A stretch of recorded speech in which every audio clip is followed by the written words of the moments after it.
Welcome to public health dentistry YouTube channel. നിങ്ങളുടെ university പരീക്ഷകൾ ഇങ്ങെത്തി അല്ലേ? ഞങ്ങൾക്കറിയാം നിങ്ങൾ അതിന്റെ തിരക്കിലായിരിക്കും. അപ്പോൾ പബ്ലിക് ഹെൽത്ത് ഡെന്റിസ്ട്രിയിലെ ഒരു പ്രധാനപ്പെട്ട ടോപ്പിക്കാണ് പബ്ലിക് പ്രൈവറ്റ് പാർട്ട്ണർഷിപ്പ് അഥവാ PPP. ഇതൊരു 3 മാർക്കിനോ അല്ലെങ്കിൽ 5 മാർക്കിന്റെ ചോദ്യമായോ വരാൻ നല്ല സാധ്യതയുണ്ട്. പക്ഷെ പല സ്റ്റുഡൻസിനും ഈയൊരാശയം പെട്ടെന്നങ്ങോട്ട് വ്യക്തമാകാറില്ല. അതുകൊണ്ട് ഇന്ന് നമ്മൾ ഈ വിഷയം വളരെ ലളിതമായി ചർച്ച ചെയ്യാൻ പോവുകയാണ്.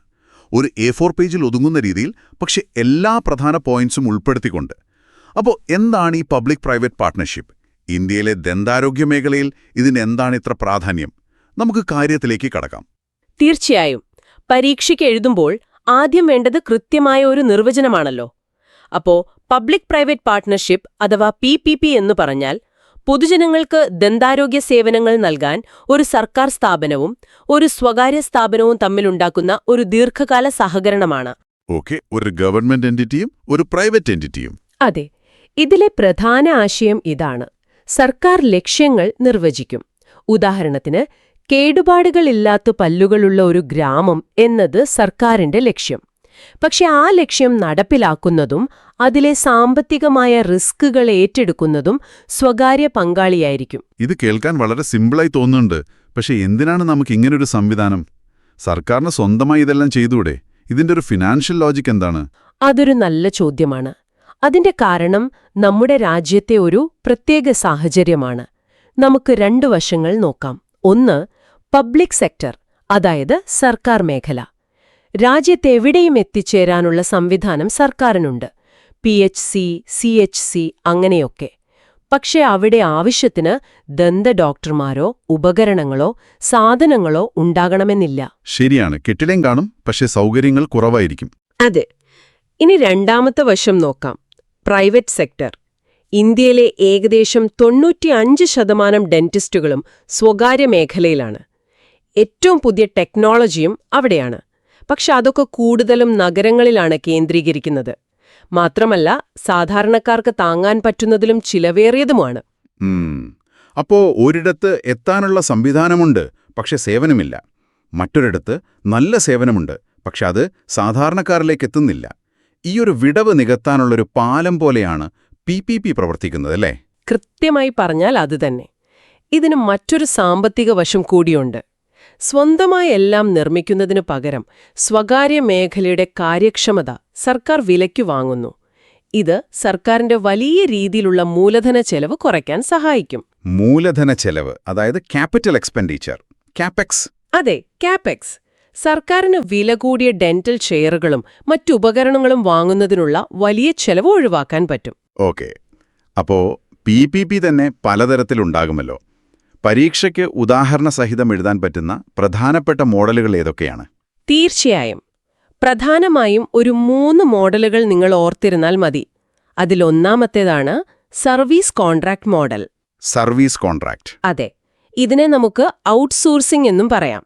അതായത്, സർക്കാർ രോഗികൾക്ക് ചില നിശ്ചിത ചികിത്സകൾ നൽകാൻ ഒരു സ്വകാര്യ ഡെന്റിസ്റ്റിനോ അല്ലെങ്കിൽ ക്ലിനിക്കിനോ പണം നൽകുന്നു. ഇതിനൊരു നല്ല ഉദാഹരണം പറയാമോ? പറയാം. ECHS, ex servicemen contributory health scheme. പ്രതിരോധ മന്ത്രാലയം വിരമിച്ച സൈനികർക്ക് വേണ്ടി എല്ലാ സ്ഥലത്തും സ്വന്തമായി ക്ലിനിക്കുകൾ ഉണ്ടാക്കുന്നില്ല. അത് പ്രായോഗികമല്ല.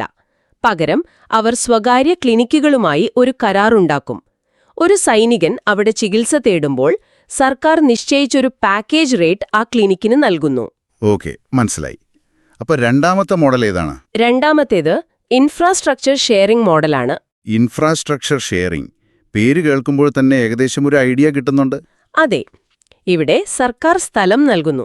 ഉദാഹരണത്തിന്, ഒരു ജില്ലാ ആശുപത്രിയിലെ ഒരു മുറി. സ്വകാര്യ പങ്കാളി അവിടെ ആവശ്യമായ ഉപകരണങ്ങളും ഡെന്റിസ്റ്റിനെയും നൽകുന്നു. അപ്പോൾ രോഗിയുടെ കയ്യിൽ നിന്ന് പണം വാങ്ങുമോ? ഒരു സബ്സിഡി നിരക്ക് ഈടാക്കും. ആ വരുമാനം സർക്കാരും സ്വകാര്യ പങ്കാളിയും ഒരു നിശ്ചിത അനുപാതത്തിൽ, ഒരു 30-70 റേഷ്യോയിലോ മറ്റോ പങ്കുവയ്ക്കും. ഇതിനെവിടെയാണ് സാധാരണയായി ഉപയോഗിക്കുന്നത്? വില കൂടിയ ഡെന്റൽ ഇമേജിംഗ് സെന്ററുകൾ, അതായത് OPG, CBCT പോലുള്ള സൗകര്യങ്ങൾ പലയിടത്തും ഈ ഒരു മോഡലിലാണ് പ്രവർത്തിക്കുന്നത്. കൊള്ളാം. ഇനി മൂന്നാമത്തെ മോഡൽ. അതാണ് സോഷ്യൽ വെഞ്ചർ മോഡൽ. ഇതൊരു സാമൂഹിക സേവനത്തിന് കൂടുതൽ ഊന്നൽ നൽകുന്ന ഒന്നാണ്. ഇവിടെ സർക്കാർ ഒരു പ്രത്യേക ദുർബല വിഭാഗത്തെ കണ്ടെത്തുന്നു, എന്നിട്ട് അവർക്ക് ചികിത്സ നൽകാൻ സ്വകാര്യ സ്ഥാപനങ്ങൾക്ക്, ഉദാഹരണത്തിന് ഡെന്റൽ കോളേജുകൾക്ക് പണം നൽകുന്നു.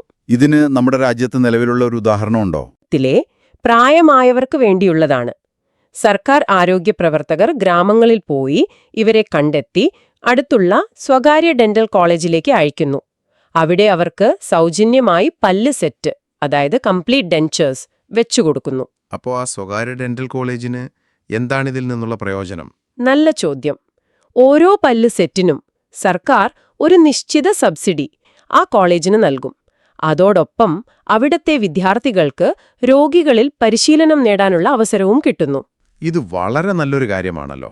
ഈ ഉദാഹരണങ്ങൾ വളരെ വ്യക്തമാണ്. പരീക്ഷയുടെ ഉത്തരത്തിൽ കൂടുതൽ പോയിന്റ്സ് കിട്ടാൻ വേറെ ഏതെങ്കിലും പദ്ധതികളുടെ പേരുകൾ ഓർത്തുവെക്കേണ്ടതുണ്ടോ? തീർച്ചയായും 2 കാര്യങ്ങൾ കൂടി ചേർക്കാം. ഒന്ന്, നാഷണൽ ഓറൽ ഹെൽത്ത് പ്രോഗ്രാം, അതായത് NOHP. അതിന്റെ മാർഗനിർദ്ദേശങ്ങൾ അനുസരിച്ച് ഒഴിവുകളുള്ള PHCകളിൽ സ്വകാര്യ ഡെന്റിസ്റ്റുകളെ കോൺട്രാക്ച്വൽ ബേസിസിൽ നിയമിക്കാൻ സംസ്ഥാനങ്ങളെ പ്രോത്സാഹിപ്പിക്കുന്നുണ്ട്. ഓക്കേ, രണ്ടാമത്തേതോ? രണ്ടാമത്തേത് സ്കൂൾ ഡെന്റൽ ഹെൽത്ത് പ്രോഗ്രാമുകളാണ്. ഇതൊരു കോർപ്പറേറ്റ് PPKക്ക് ഉദാഹരണമാണ്. കോർഗേറ്റ് എന്ന സ്വകാര്യ കമ്പനിയും ഇന്ത്യൻ ഡെന്റൽ അസോസിയേഷനും സർക്കാരും ചേർന്ന് നടത്തുന്ന ബ്രൈറ്റ് സ്മൈൽസ് ബ്രൈറ്റ് ഫ്യൂച്ചേഴ്സ് എന്ന പരിപാടി. അത് കേട്ടിട്ടുണ്ട്. ഇവിടെ കോൾഗേറ്റ് ഫണ്ടും ടൂത്ത്പേസ്റ്റും നൽകുന്നു, IDA ഡോക്ടർമാരെ നൽകുന്നു, സർക്കാർ സ്കൂളുകൾ സ്ഥലവും കുട്ടികളെയും നൽകുന്നു. ഇത്രയും വിവരങ്ങൾ ഒരു 5 മാർക്കിന്റെ ചോദ്യത്തിന് ധാരാളമാണ്. ഇനി ഇതിന്റെ ഗുണങ്ങളും ദോഷങ്ങളും കൂടി ഒന്ന് ചുരുക്കി പറഞ്ഞാൽ ഉത്തരം പൂർണ്ണമായല്ലോ. അപ്പോൾ 2 കൂട്ടർക്കും ഇതിൽ ഗുണങ്ങളും ദോഷങ്ങളുമുണ്ട്. നമുക്കത് ഓരോന്നായി നോക്കാം. ശരി, അപ്പോ ആദ്യം സർക്കാരിന്റെ ഭാഗം നോക്കാം. അവർക്ക് എന്താണ് നേട്ടം? അതെ, സോഴ്സ് അനുസരിച്ച് പ്രധാനമായും 3 ഗുണങ്ങളുണ്ട്. 3 ഒന്ന്, കാര്യക്ഷമത, എഫിഷ്യൻസി. രോഗികൾക്ക് ഒട്ടും കാത്തിരിക്കേണ്ടി വരുന്നില്ല. ഓ, അത് കൊള്ളാം. പിന്നെ സ്വകാര്യ മേഖലയിലെ നല്ല പുതിയ ഉപകരണങ്ങളൊക്കെ ഉപയോഗിക്കാനും പറ്റും. ശരി. രണ്ടാമത്തേത് ചിലവ് ചുരുക്കൽ, കോസ്റ്റ് സേവിങ്സ്. അതെ, സർക്കാരിന് സ്വന്തമായി ഈ വില കൂടിയ ഡെന്റൽ ചെയറുകൾ പോലുള്ളവയൊന്നും വാങ്ങാൻ പണം മുടക്കേണ്ട. അതൊരു വലിയ സാമ്പത്തിക ലാഭം തന്നെയാണ്. തീർച്ചയായും. പിന്നെ 3ാമത്തെ പോയിന്റാണ് ഏറ്റവും പ്രധാനം, ചികിത്സയുടെ ഗുണമേന്മ, ക്വാളിറ്റി ഓഫ് കെയർ. അതെങ്ങനെയാണ് മെച്ചപ്പെടുന്നത്? സാധാരണ നമ്മുടെ പ്രൈമറി ഹെൽത്ത് സെന്ററുകളില്, PHCകളില് കിട്ടാത്ത സ്പെഷ്യലിസ്റ്റ് ഡോക്ടേഴ്സ് ഉണ്ടല്ലോ, ഈ എൻഡോഡോണ്ടിസ്റ്റ്, ഓർത്തോഡന്റിസ്റ്റ്, അവരുടെയൊക്കെ സേവനം സാധാരണക്കാർക്ക് ലഭ്യമാവും. ഓക്കെ, അപ്പോൾ ഇതെല്ലാം കേൾക്കുമ്പോൾ സർക്കാരിന് ഇത് വലിയൊരു നേട്ടമായി തോന്നുന്നുണ്ടല്ലോ. പക്ഷേ ഇതിന്റെ മറുപുറം എന്താണ്? ഇതിലെ ഏറ്റവും വലിയ അപകടസാധ്യത ഉണ്ട്. അതൊരു വലിയ റിസ്ക്കാണ്. സോഴ്സ് അത് അടിവരായിട്ട് പറയുന്നുണ്ട്. സേവനത്തിലെ തടസ്സം, സർവീസ് ഇന്ററപ്ഷൻ. എന്നുവെച്ചാൽ ഒന്ന് ആലോചിച്ചു നോക്കൂ. ഈ സ്വകാര്യ പങ്കാളി എന്തെങ്കിലും കാരണവശാൽ സാമ്പത്തികമായി തകർന്നാൽ, ബാങ്ക്രപ്റ്റ് ആയാൽ എന്ത് സംഭവിക്കും?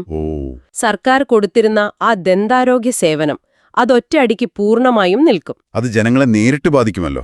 തീർച്ചയായും. അതാണ് സർക്കാരിന്റെ ഏറ്റവും വലിയ പേടി. ശരി, അപ്പോൾ നമുക്കിനി മറ്റേ ഭാഗം നോക്കാം. ഈ പങ്കാളിത്തത്തിൽ ചേരുന്ന സ്വകാര്യ സ്ഥാപനത്തിന് എന്താണ് നേട്ടം? നല്ല ചോദ്യം. അവർക്കും വ്യക്തമായ നേട്ടങ്ങളുണ്ട്. ഒന്നാമത്തേത് മാർക്കറ്റ് എക്സ്പാൻഷൻ, അതായത് വിപണി വലുതാക്കാം. കൂടുതൽ രോഗികളെ കിട്ടുമെന്നാണോ? അതെ, വളരെ വലിയൊരു വിഭാഗം രോഗികളെ സർക്കാർ വഴി അവർക്ക് കിട്ടും. രണ്ടാമതായി സാമ്പത്തിക സുരക്ഷ, ഫിനാൻഷ്യൽ സെക്യൂരിറ്റി. അതെങ്ങനെയാണ്? ചികിത്സയുടെ പണം സർക്കാരിൽ നിന്ന് ഉറപ്പായും കിട്ടും. രോഗികളിൽ നിന്ന് കിട്ടുമോ ഇല്ലയോ എന്ന ടെൻഷൻ വേണ്ട. കിട്ടാക്കടം അഥവാ ബാഡ് ഡെറ്റ്സ് എന്ന പേടി വേണ്ട. കോർപ്പറേറ്റ് സോഷ്യൽ റെസ്പോൺസിബിലിറ്റി അഥവാ CSRന്റെ ഭാഗമായും കാണിക്കാമല്ലോ. തീർച്ചയായും. പക്ഷെ ഇവിടെയുമില്ലേ ഒരു വെല്ലുവിളി? സോഴ്സ് പറയുന്നത് പണം കിട്ടാനുള്ള കാലതാമസത്തെക്കുറിച്ചാണല്ലോ. അതെ, അതാണ് സ്വകാര്യ പങ്കാളി നേരിടുന്ന ഏറ്റവും വലിയ പ്രശ്നം. Payment delays. വരുമാനം ഉറപ്പാണ്, പക്ഷെ അത് എപ്പോൾ കയ്യിൽ കിട്ടുമെന്ന് ഒരു ഉറപ്പുമില്ല. സർക്കാർ നടപടിക്രമങ്ങൾ, ആ ചുവപ്പുനാട്, ബ്യൂറോക്രസി. അതുതന്നെ. അത് കാരണം പണം കയ്യിലെത്താൻ ചിലപ്പോൾ മാസങ്ങളെടുക്കും. ഒരു ബിസിനസ്സിനെ സംബന്ധിച്ച് അത് വലിയൊരു പ്രശ്നമാണ്. അപ്പൊ ഇതിലെ രസകരമായ ഒരു കാര്യം, ഈ 2 അപകടസാധ്യതകളും തമ്മിലൊരു ബന്ധമില്ലേ? ഏത് 2 അപകടസാധ്യതകൾ? അതായത് സ്വകാര്യ പങ്കാളിക്ക് പണം കൊടുക്കുന്നതിൽ സർക്കാർ താമസം വരുത്തുന്നു, ആ താമസം കാരണം അവർ സാമ്പത്തികമായി തകർന്നു പോകാം. സർക്കാർ പേടിക്കുന്നതും അതുതന്നെയല്ലേ? Excellent point. നിങ്ങൾ പറഞ്ഞ ആ പോയിന്റാണ് ഈ വിഷയത്തിന്റെ കാതൽ. സർക്കാർ എന്തിനെയാണോ പേടിക്കുന്നത്, അതൊരു പക്ഷേ അവരുടെ തന്നെ പ്രവൃത്തികൾ കൊണ്ട് സംഭവിക്കാം. അപ്പോ ഇത് പരസ്പര വിശ്വാസത്തിന്റെ ഒരു പ്രശ്നം കൂടിയാണ്. 100%. അപ്പോൾ നിങ്ങളുടെ പരീക്ഷയ്ക്കായി ഓർത്തുവെക്കാൻ ഇത്രയും കാര്യങ്ങൾ മതിയാവും. അതെ, സർക്കാരിന് കുറഞ്ഞ ചെലവിൽ മികച്ച സേവനം കൊടുക്കാം. പക്ഷെ ആ സേവനം പാതി വഴിയിൽ നിന്നുപോകാൻ സാധ്യതയുണ്ട്. ശരിയാണ്. സ്വകാര്യ പങ്കാളിക്ക് കൂടുതൽ രോഗികളെയും ഉറപ്പായ വരുമാനവും കിട്ടും. പക്ഷേ പണം കയ്യിലെത്താൻ ഒരുപാട് വൈകും. കൃത്യമായി പറഞ്ഞു. അവസാനിപ്പിക്കുന്നതിനു മുൻപ് നിങ്ങൾ ചിന്തിക്കാനായി ഒരു കാര്യം കൂടി പറയാം. PPPയുടെ ഒരു പ്രധാന വെല്ലുവിളിയാണ് ക്രീം സ്കിമ്മിംഗ്. ക്രീം സ്കിമ്മിങ്ങോ? അതെന്താണ്? പാലിൽ നിന്ന് പാൽപ്പാട മാത്രം ഊറ്റിയെടുക്കുന്നത് പോലെ. സ്വകാര്യ പങ്കാളികൾ എളുപ്പമുള്ളതും ലാഭകരവുമായ കേസുകൾ മാത്രം എടുക്കും. ഉദാഹരണത്തിന് ചെറിയ അടയ്ക്കലുകൾ, ക്ലീനിംഗ് പോലുള്ളവ. എന്നിട്ട് സങ്കീർണവും പണച്ചെലവുള്ളതുമായ കേസുകൾ തിരികെ സർക്കാർ ആശുപത്രിയിലേക്ക് തന്നെ റെഫർ ചെയ്യും. ഓഹോ, അപ്പോൾ എളുപ്പമുള്ള പണിക്ക് പണം വാങ്ങുക, ബുദ്ധിമുട്ടുള്ള പണി സർക്കാരിന്റെ തലയിലിടുക എന്നർത്ഥം. അതെ, അങ്ങനെയൊരു സാധ്യതയുണ്ട്. അപ്പോൾ നമ്മുടെ മുന്നിലുള്ള ചോദ്യം ഇതാണ്: ഇത്തരം പങ്കാളിത്തങ്ങളിൽ ഗുണനിലവാരം ഉറപ്പാക്കാനും എല്ലാവർക്കും തുല്യമായ സേവനം ലഭിക്കുന്നുണ്ടെന്ന് നിരീക്ഷിക്കാനും നമുക്ക് എത്രത്തോളം ശക്തമായ സംവിധാനങ്ങളുണ്ട്? അതൊരു നിർണായകമായ ചോദ്യമാണ്. ലാഭവും സേവനവും ഒരുമിച്ച് പോകുമ്പോൾ ആരുടെ താൽപ്പര്യങ്ങൾക്കാണ് മുൻഗണന കിട്ടുക എന്നുള്ളത്. ഈയൊരു ചിന്തയോടെ നമുക്ക് ഇന്നത്തെ ചർച്ച അവസാനിപ്പിക്കാം. നിങ്ങളുടെ പരീക്ഷകൾക്ക് എല്ലാ ആശംസകളും.